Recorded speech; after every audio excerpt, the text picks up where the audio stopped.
Que diferença eu estou fazendo com a minha liderança?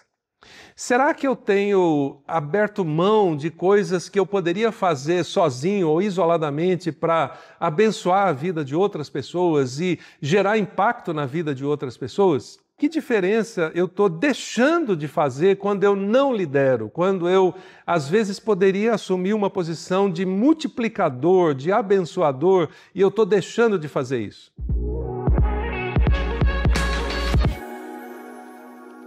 Imagine que você tenha sido chamado ou chamada para ser o rei ou a rainha de um grande reino, mas decide não aceitar, porque você considera a atividade que você faz hoje, que é bem pequena, muito mais importante do que ser o rei ou a rainha de um reino. Bom, essa hipótese pode parecer bem distante nos dias de hoje, porque, afinal de contas, a gente não tem tantos reis e rainhas, mas ela é uma das coisas que eu gostaria de comparar nessa série de episódios que estamos fazendo do Envisionar Podcast junto com a Rádio Transmundial sobre líderes que frutificam. E nesse segundo episódio eu quero tratar sobre líderes são como árvores, porque nascem para fazer diferença. No primeiro episódio eu fiz uma comparação sobre por que essa metáfora é válida, líderes são como árvores, e agora a gente vai explorar nos próximos episódios alguns aspectos disso. E nesse episódio quero tratar sobre líderes são como árvores porque nascem para fazer diferença. Bom, essa hipótese que eu levantei sobre você ser um rei ou uma rainha num grande reino, ela está relatada num texto bíblico lá em Juízes capítulo 9, que fala sobre a parábola de Jotão. Depois você pode ler todo o contexto, mas a parábola diz mais ou menos o seguinte: certo dia as árvores saíram para ungir um rei sobre si e disseram à oliveira: seja o nosso rei. Mas a oliveira, porém, respondeu: deveria eu renunciar ao meu azeite com o qual se presta honra aos deuses e aos homens para dominar sobre as árvores? Então as árvores disseram à figueira: venha ser o nosso rei. A figueira, porém, respondeu: deveria eu renunciar ao meu fruto saboroso e doce para dominar sobre as árvores? Depois, então, as árvores disseram à videira: venha ser o nosso rei. A videira, porém, respondeu: deveria eu renunciar ao meu vinho, que alegra os deuses e os homens, para ter domínio sobre as árvores? Finalmente, as árvores disseram então ao espinheiro: venha ser o nosso rei. E o espinheiro prontamente disse às árvores: se querem realmente ungir-me rei sobre vocês, venham abrigar-se à minha sombra. Do contrário, sairá fogo do espinheiro e consumirá até os cedros do Líbano. Essa parábola, chamada parábola de Jotão, é muito interessante porque ela trata exatamente sobre liderança. A situação que a gente tinha aqui era de uma escolha de um rei e alguém que gostaria de ser rei, mas talvez não tivesse o perfil para aquilo, queria assumir essa posição porque ninguém queria assumir aquela posição. Bom, líderes são como árvores porque certamente você um dia vai ser desafiado, se já não foi ao longo da sua vida, a assumir determinadas posições de liderança, seja na sua igreja, na sua empresa ou na sua organização. E você não escolhe liderar, você é escolhido. Primeiro por Deus e depois pelas pessoas. No entanto, você precisa tomar uma decisão, se aceita ou não o desafio de liderar. E a única razão para aceitar esse desafio é servir, é a liderança servil que Jesus nos ensinou. E servir para fazer diferença no mundo. Era mais ou menos isso que as árvores pediram para a oliveira, para a figueira, para a videira, e como nenhuma delas aceitou, surgiu então um espinheiro que estava pronto a aceitar. Para liderar, alguém precisa abrir mão daquilo que faz melhor individualmente para levar um grupo a atingir um determinado objetivo. Percebam que nessa parábola, nem a oliveira, nem a videira e nem a figueira queriam abrir mão dos frutos que produziam para liderar o olival todo ou o pomar todo de frutas, no caso da figueira e assim por diante. Mas percebam que liderar implica exatamente nisso. Se a gente considerasse que uma oliveira poderia produzir 50 litros de azeite por ano, é algo muito bom, muito nobre. Mas se ela pensasse que poderia liderar o olival e que ao invés de produzir 50 litros de azeite por ano, ela poderia conduzir o olival todo a produzir 50 toneladas de azeite por ano, isso é muito mais frutífero, duradouro e multiplicador e de maior impacto. É exatamente por isso que eu estou trabalhando essa metáfora, líderes são como árvores. Por quê? Para podermos liderar, para podermos aceitar esse convite que nos é feito para liderar uma organização, uma igreja, uma empresa, um grupo de pessoas, uma pequena célula, um grupo ou coisa desse tipo, a gente muitas vezes precisa abrir mão daquilo que a gente faz individualmente, que proporcionalmente é pequeno, para conduzir um grupo de pessoas a algo muito maior, para frutificar de um jeito muito maior e de maior impacto na vida das pessoas. Então, quando a gente pensa nisso, a gente tem que lembrar que a gente precisa abrir mão da carreira solo para contribuir com aquilo que vai ser multiplicador na liderança. E eu sei que às vezes é difícil. Você não quer abrir mão daquilo que você faz. E eu não estou dizendo que você vai deixar de fazer totalmente. Mas você está se dando por algo muito maior. Foi exatamente o que Jesus fez e por isso ele ensina para a gente sobre a liderança servidora. Ele abriu mão do trono que ele tinha para vir até nós no formato de homem e poder servir, e poder lavar os pés, e poder morrer na cruz e ressuscitar para que algo muito maior impactasse a vida das pessoas e da humanidade. Perceba que ele poderia ficar comodamente sentado ao lado do Pai no seu trono, sem se preocupar com a gente, mas ele se deu a si mesmo para que isso pudesse causar impacto na vida das pessoas. Abrir mão da carreira solo implica em contribuir com algo muito maior, com um projeto muito maior. E quando a gente pensa nisso, a gente tem que lembrar que quem não produz nada, às vezes pode assumir por ganância.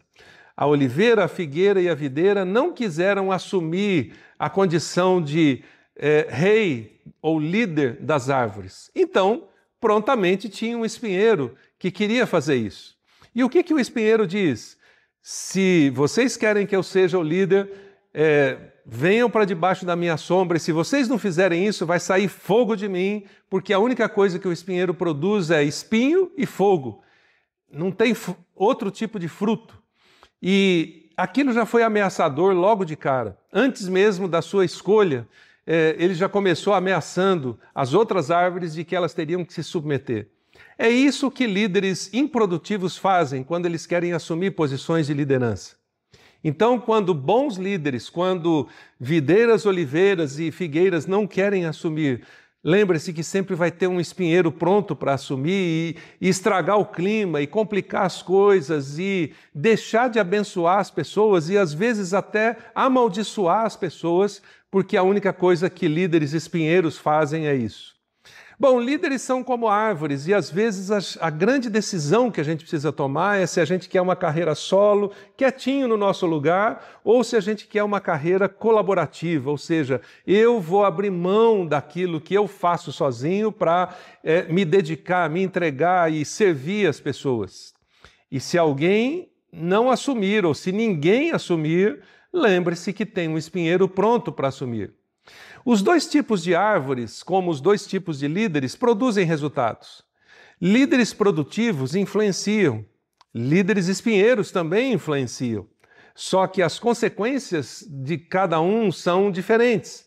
A colheita de cada um é diferente. A colheita de um olival é azeite que refina as nossas mesas, mas a consequência de um espinheiro é destruição, é fogo, é desastre, é perseguição e assim vai.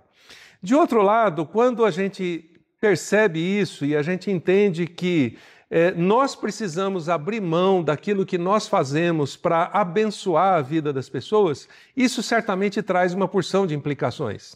Isso causa impacto, primeiro, nas nossas próprias vidas, em abrir mão, talvez, de parte de algo que eu gosto de fazer e que eu vou deixar de fazer aquilo, seja parcial ou totalmente, para abençoar a vida das pessoas.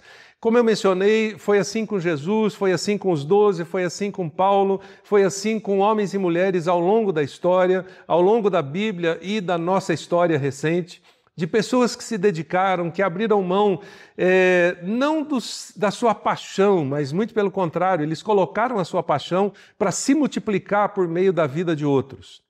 Então isso faz com que eu precise perguntar: que diferença eu estou fazendo com a minha liderança? Será que eu tenho aberto mão de coisas que eu poderia fazer sozinho ou isoladamente para abençoar a vida de outras pessoas e gerar impacto na vida de outras pessoas? Que diferença, e eu preciso perguntar o contrário, que diferença eu estou deixando de fazer quando eu não lidero, quando eu, às vezes, poderia assumir uma posição de multiplicador, de abençoador, e eu estou deixando de fazer isso? Percebam que, como eu mencionei, ao longo da história isso aconteceu. Se a gente pega a história de Abraão, por exemplo, ele estava quietinho lá na sua fazenda, cuidando dos seus animais, da sua família, quando vem Deus e chama ele. Lembra que eu falei no início? Não é você que escolhe liderar, você é escolhido. Escolhido em primeiro lugar por Deus e depois pelas pessoas.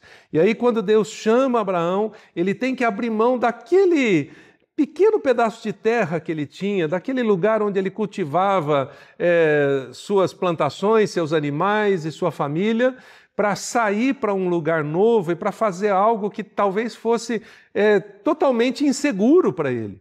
Mas lembra do que Deus fala?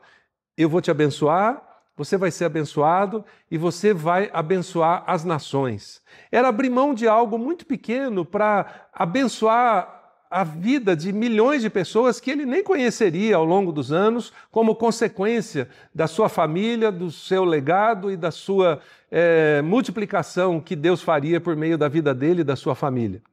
O mesmo vai acontecer com todos nós.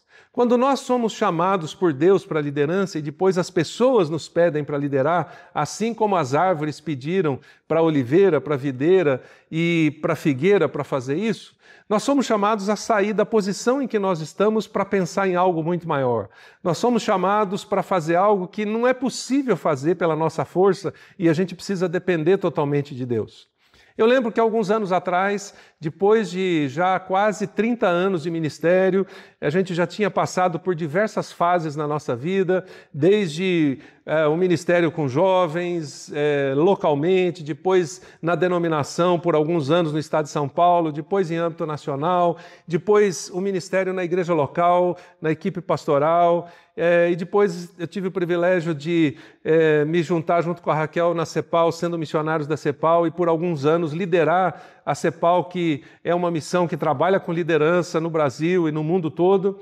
Deus deu um novo chamado que eu nunca esperei que tivesse na nossa vida, que foi exatamente começar uma organização, começar um negócio que é envisionar hoje, não só para ajudar os pastores a serem estratégicos, mas também para ajudar cristãos, homens e mulheres cristãos, empreendedores na área de negócios a serem missionais. Mas isso aconteceu aos 50 anos de idade, eu ficava imaginando assim, eu já podia estar desacelerando para ficar de pijama em casa, tranquilo, quando na verdade Deus faz um chamado para algo muito maior do que aquilo que a gente tinha imaginado para as nossas vidas até então. E nesses últimos 12 anos tem sido o que a gente tem feito e tem muita coisa pela frente. E às vezes eu olho para a foto de alguns amigos meus nas redes sociais, lá na praia, tomando água de coco, e eu falo assim, eu podia estar lá fazendo isso. Eu não estou dizendo que eles estão errados ou menosprezando, mas os chamados de Deus às vezes vêm nos momentos que a gente menos espera e que a gente imagina que a gente desaceleraria e Deus está chamando a gente para fazer algo novo ou estratégico. Eu lembro de episódios da vida de D.L. Moody, onde ele pensou em parar e Deus chama ele para desafios muito maiores. Então, é sobre isso que a gente está falando. Que diferença você está fazendo hoje com a sua liderança? Que diferença está deixando de fazer porque talvez você possa não estar aceitando esse desafio e esse chamado de Deus? A parábola de Jotão, que eu sugiro que depois você leia com mais calma novamente, nos desafia a isso. Se não assumirmos aqueles chamados que Deus está fazendo para a gente, pode ser que alguns espinheiros vão fazer isso. e vão causar um tremendo desastre, porque não tivemos coragem de dizer sim. Bom, para você aprofundar isso bem mais, eu sugiro que você leia o livro Líderes que Frutificam, que dá base a toda essa metáfora que a gente está desenvolvendo, líderes são como árvores, e também use o livro e todos os recursos que o livro traz junto com a nossa plataforma para usar para capacitação de líderes na sua igreja. Eu espero ouvir falar de qual o impacto que você vai ter e quanto você vai frutificar, porque você aceitou o desafio de sair daquela zona de conforto onde você está para liderar as árvores, liderar outros líderes, liderar o lugar onde Deus está te colocando. E eu espero ouvir falar dos frutos que Deus vai produzir por meio da sua vida. No próximo episódio, a gente continua explorando um pouquinho mais esse tema.